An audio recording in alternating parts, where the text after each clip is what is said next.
All right, friends, family, followers, we're going to do a video on something that a lot of people haven't asked for, but I'm going to give it to you anyway.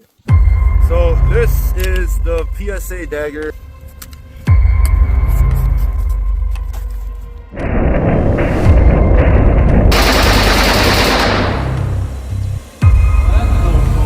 And obviously helps to funnel magazines in for reloads.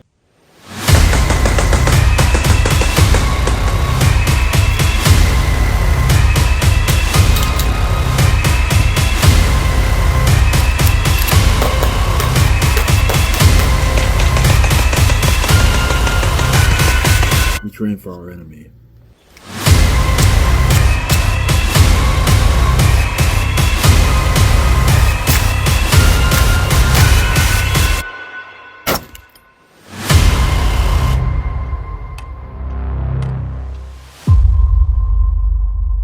This is a budget handgun done by one of the oldest firearm manufacturers in the world. This here is the Beretta APX full size. And this thing has not been getting enough attention. I don't know why. Because most of the time, when people say Beretta, everyone automatically thinks of one of these bad boys. The 92 series and the M9, they have paid their dues through the mud and the shit. But we're just going to leave this out to the side for now. No, we are not talking about a 92 or M9 series. We're talking about the Beretta APX. So this is Beretta's attempt to basically make a striker fire polymer frame. Into this right away. It does not come with a Streamlight TLR7. So just throwing that out, just so we all are aware, the gun is empty, chamber's empty, magazine is empty. So what does it come with out of the box? Well, it comes with a series of 3 different back straps. So there's one that's already on the gun, then you have a real small guy, and then you have a larger one for those big trolls out there who have the large hands. So comes with that. It comes with a speed loader. It comes with 2 magazines, and the magazines are steel, which is super cool. They are 17 rounds a piece, so Glock 17 equivalency, and they slide in and out of the gun really nice. Like, they eject out of the gun just really nicely, even sideways. You can see, like, I mean, I have the gun at full 90 right now, and it's really popping that magazine out. So I love the magazines. Another thing you obviously get is, oh wow, that's actually a Beretta insignia chamber lock. That's kind of cool. These things are a dime a dozen. I have them laying around else under here. That pretty much covers the box. So move that out of the way. Let's talk about the gun. So let's start with the frame. The grip angle is interesting. I feel it's really swelled out here, but maybe that's changeable with those back straps. But it's just got this really, really thin grip to it, and then it's just got this hunky, like, top to it, I feel like. But maybe that's just me. But the mag release is awesome. I love the mag release. It's, like, serrated, and it's got this really nice texture to it, and it's accessible. Like, you don't have to adjust your grip at all. To, like, some guns, I have to rotate the gun out like this to hit the mag release. You do not have to adjust your grip whatsoever to hit that mag release. Mag release, check.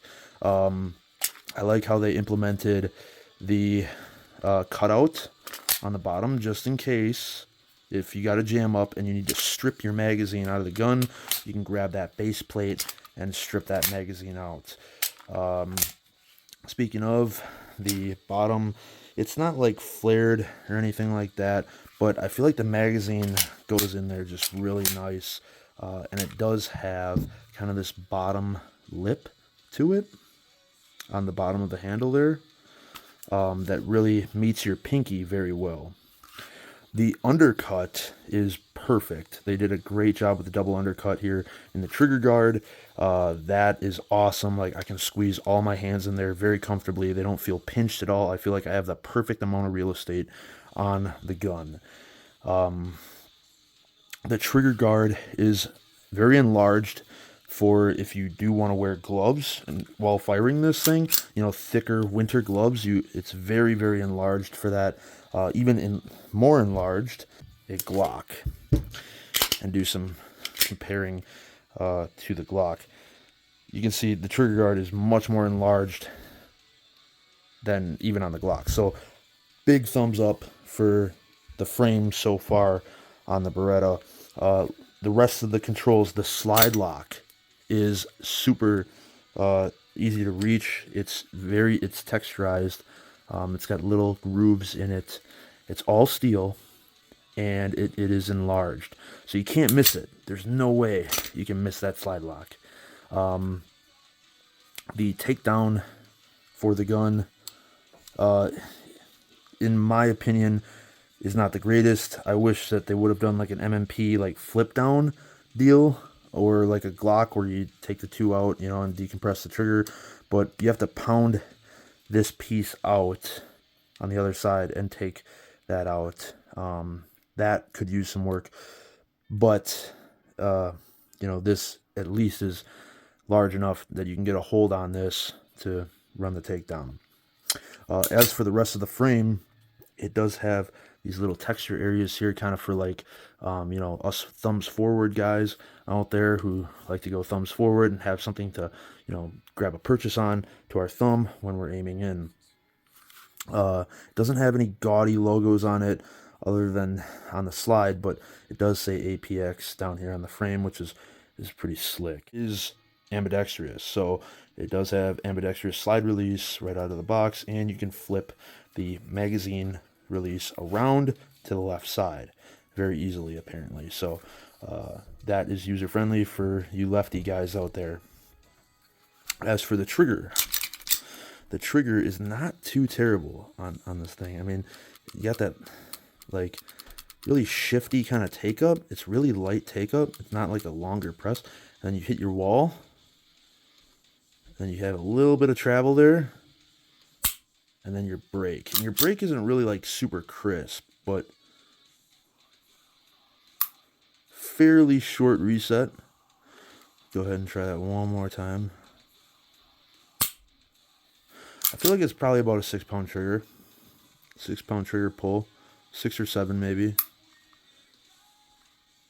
But it feels right. It feels there. Like that's actually your wall right there. And then your brake. Moving on to the slide.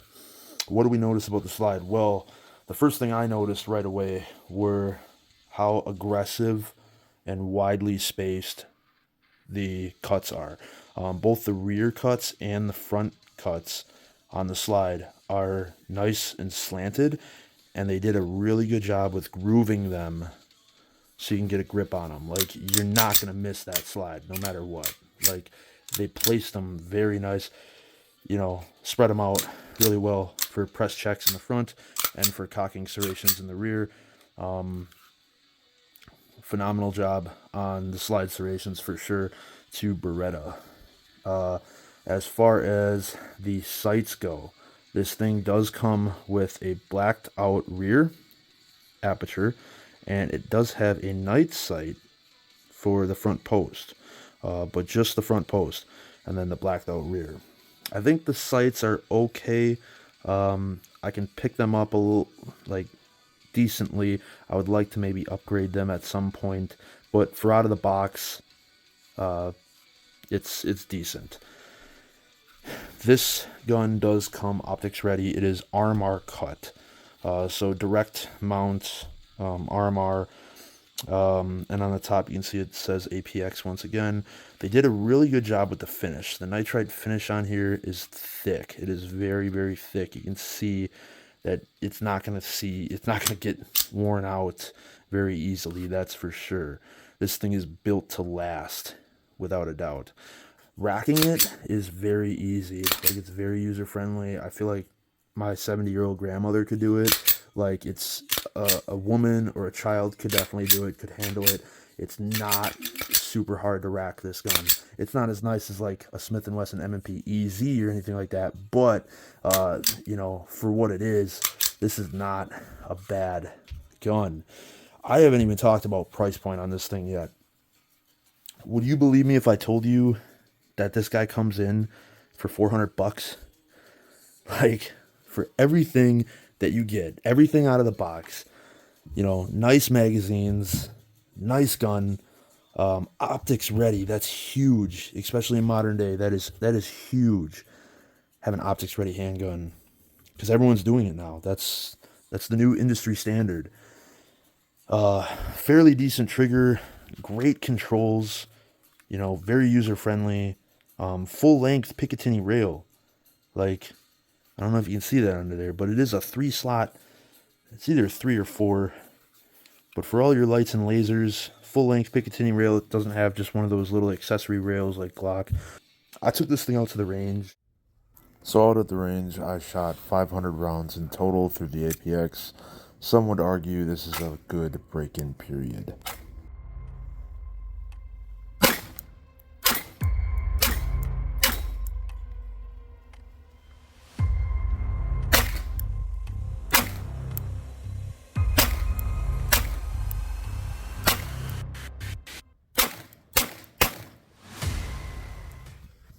Taking this thing out to the range, and twice now. I took it to an indoor range, and I took it to an outdoor range.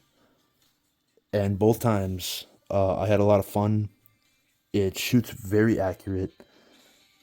It's very easy to control. Try something new. Try something fresh. Have a budget handgun laying around, just as a backup or whatever. Maybe you like Beretta. You know, maybe you do. The APX is definitely worth giving a shot. For the money, I mean, you could buy 2 of these things, man. I mean, they're awesome. They're good guns. But I hope you guys liked this video. Thanks so much for watching. If this was helpful for you, I'd really appreciate that thumbs up. You already know that it's coming. Hit that subscribe button. You know, it helps me, and it helps the algorithm for everybody else talking about guns on YouTube and TikTok and all that other stuff. So let's get some support going. Give it 2 thumbs up, and drop some comments. Help that thing grow up and blow up a little bit. All right, you guys stay safe, stay happy, and above all, stay ready. We'll catch you in the next one. So I did want to mention one last thing, that while I was test firing the APX, I experienced a malfunction. It was a light primer strike. It only happened once, but that was the only failure I experienced during my trials and my testing with the Beretta APX. Other than that, the gun performed flawlessly, and when I reinserted the round, it shot just fine. Could have been the ammunition.